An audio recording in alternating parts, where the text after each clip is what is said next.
신규 확진자 수가 다시 큰 폭으로 늘었습니다. 연휴 기간 이동량 증가로 인한 추가 확산 우려가 큰 가운데 정부는 이번 주 안에 거리 두기 재연장 여부를 결정하기로 했습니다. 네, 자세한 내용 전문가와 함께 알아보겠습니다. 코로나19 브리핑 고려대학교 약학대학 김정기 교수 전화로 연결돼 있습니다. 교수님 나와 계시죠?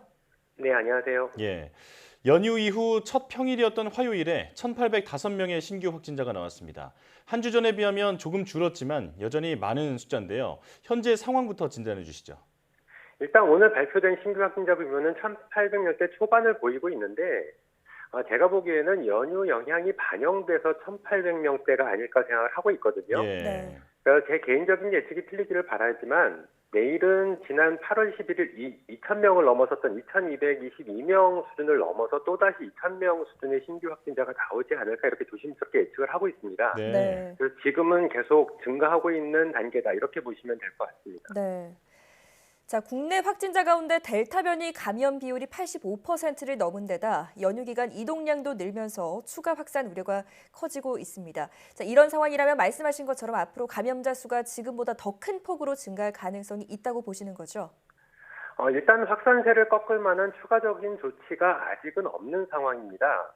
더군다나 델타 변이 우점률이 계속 빠르게 높아지고 있고 특히 최근에는 환절기가 도래를 하면서 이런 계절적인 요인도 좀 부정적인 영향을 미치지 않을까 이렇게 생각을 하고 있고요. 네. 더군다나 지금 개학이 이제 시작이 되면서 이런 부분들이 변수로 작용해서 백신 접종률이 일정 수준에 도달할 때까지는 계속 증가하지 않을까 이런 생각을 가지고 있습니다. 예. 자, 정부가 이번 주 안에 거리 두기 단계를 다시 결정할 예정이라고 밝혔습니다. 어떤 부분이 좀 더 고려돼야 할까요? 일단 대표적으로 지금의 방역 조치에서 가장 미흡한 부분 중에 하나는 낮 시간에 대한 관리가 전혀 이루어지지 않고 있다 이렇게 보고 있거든요. 네.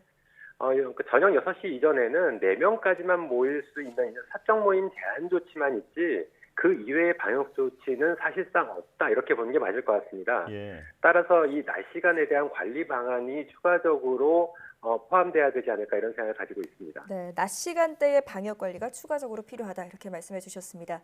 자, 2학기 등교 수업이 시작되면서 앞서도 말씀하셨듯이 거리두기 4단계 지역에서도 일부 학생이 등교하게 됐는데요. 교내 감염을 막기 위해서 지켜야 할 최우선 방역 수칙에는 어떤 것들이 좀 있을까요? 일단 가장 중요한 것은 학부모님들의 역할이 중요하다 이렇게 보고 있습니다. 네. 그러니까 자녀가 호흡기 증상이 있을 경우 물론 앞서 말씀드린 것처럼 최근에 환절기이기 때문에 이제 감기가 유행을 하기 시작할 걸로 보이는데요.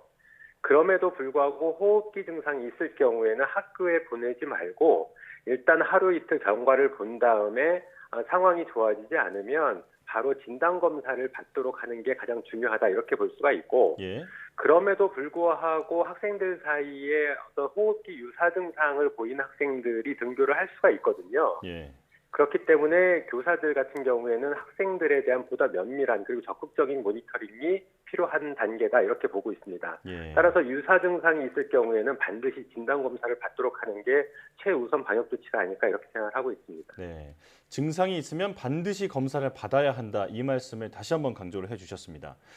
정부가 오는 10월까지 전 국민의 70%에 대해 2차 접종까지 완료하겠다고 밝혔습니다. 이게 당초 11월 목표보다 한 달을 앞당긴 건데요. 지금 1차 접종률이 46%, 2차 접종률이 20%를 간넘긴 상황인데 정부 말대로 가능하겠습니까? 일단 두 가지 측면이 있는데 일단 정부의 발표를 이 한 달 앞당긴 걸로 본다라고 하면 일단 백신 수급만 원활히 이루어지게 되면 충분히 가능은 하다라고는 보고 있습니다. 예. 네. 다만 다른 측면에서 보면 일단 기존의 11월 집단 면역 달성 이 목표는 그러니까 집단 면역이라고 하는 게 2차 접종 후 2주 후를 얘기하거든요. 네. 근데 최근에 밝힌 것처럼 10월까지 전 국민 70% 2차 접종 완료. 어떻게 보면 같은 맥락이다라고 보시면 될 것 같습니다. 예. 네. 그러니까 10월까지 2차 접종을 완료하게 되면 그 뒤에 2주 후에 집단 면역이 형성되는 거기 때문에 그게 11월로 볼 수가 있거든요. 그래서 예. 두 가지를 글쎄 어느 쪽의 의도를 가지고 정부에서 발표를 했는지는 정확히 파악은 안 되나 이렇게 서로 다른 측면으로 해석할 수 있다 이렇게는 보고 있습니다. 네.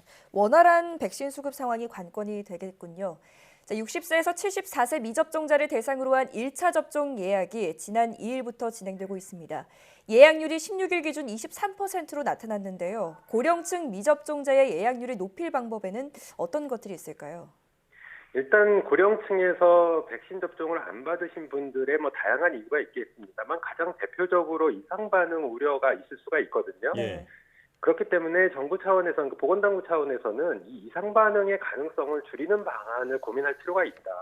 대표적으로 여러 가지 방안 중에서 제가 생각하는 방안 중에 하나는 접종 용량, 지금의 표준 용량보다 적은 양을 접종해서라도 접종을 이루어지게 하는 게 더 바람직하지 않을까 이런 생각을 가지고 있습니다. 네. 그래서 예진 차원에서 그러니까 그 해당자에 대한 어떤 민원 같은 어떤 소통 창구를 통해서 실제로 접종이 안 이루어지는 부분에 대한 어떤 국민들의 의견을 듣고 만일 그분이 이상 반응이라고 얘기를 한다라고 하면 이 부분에 대해서는 이런 이상 반응 가능성을 줄이는 방안을 고민할 필요가 있다 이렇게는 보고 있습니다. 네. 예.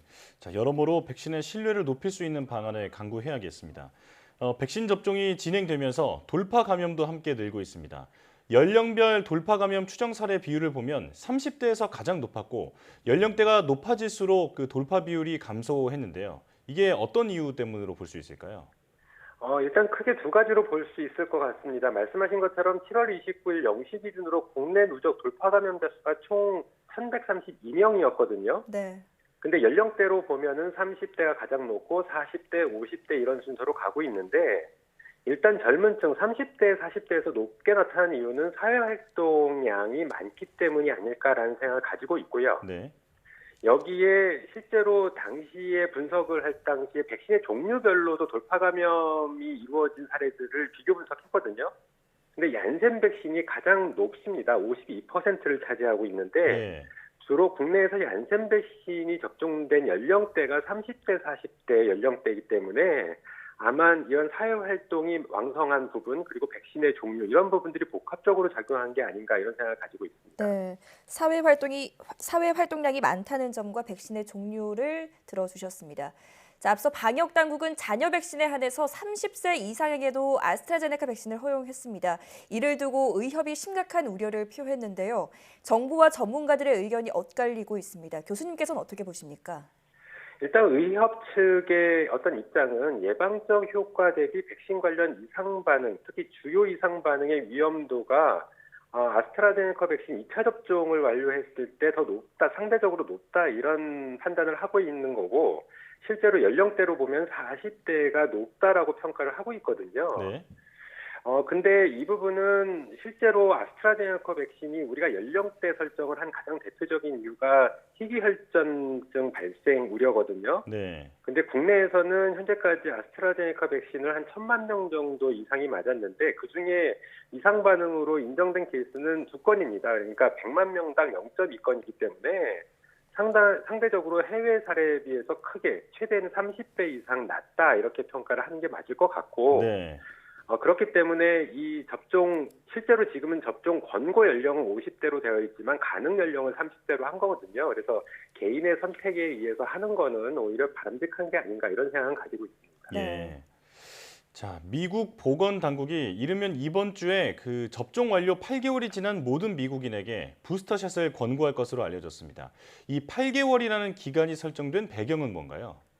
일단은 화이자 측에서 부스터샷 1차 임상시험 결과를 발표를 했는데 2차 접종 이후 2차 접종을 마치게 되면 96% 정도의 예방률을 보이는 반면에 8개월 지나면 84%로 줄어들더라. 네. 그래서 이 시점에서 부스터샷을 하면 델타 변이를 포함한 코로나19에 대한 더 높은 수준의 항체를 보인다라는 결과를 발표를 하면서 발생을 한 거거든요. 네. 그래서 제가 보기에는 8개월이라고는 딱 그 시점이 중요한 것 같지는 않고 일단 적어도 한 6개월 이상 지난 후에 접종을 받으면 그 항체가가 감소하는 상황, 부정적인 효과 대비 항체가가 부스터샷을 통해서 높아지는 긍정적인 효과가 더 크다 이렇게 이해를 하시는 게 더 맞지 않을까 이렇게 생각을 하고 있습니다. 네. 자, 오늘도 전문가와 함께 코로나19 상황 살펴봤는데요. 추가 확산 우려가 여전한 만큼 방역 수칙 준수에 더욱 힘써야겠습니다. 지금까지 고려대학교 약학대학 김정희 교수와 함께했습니다. 교수님 고맙습니다. 네, 감사합니다.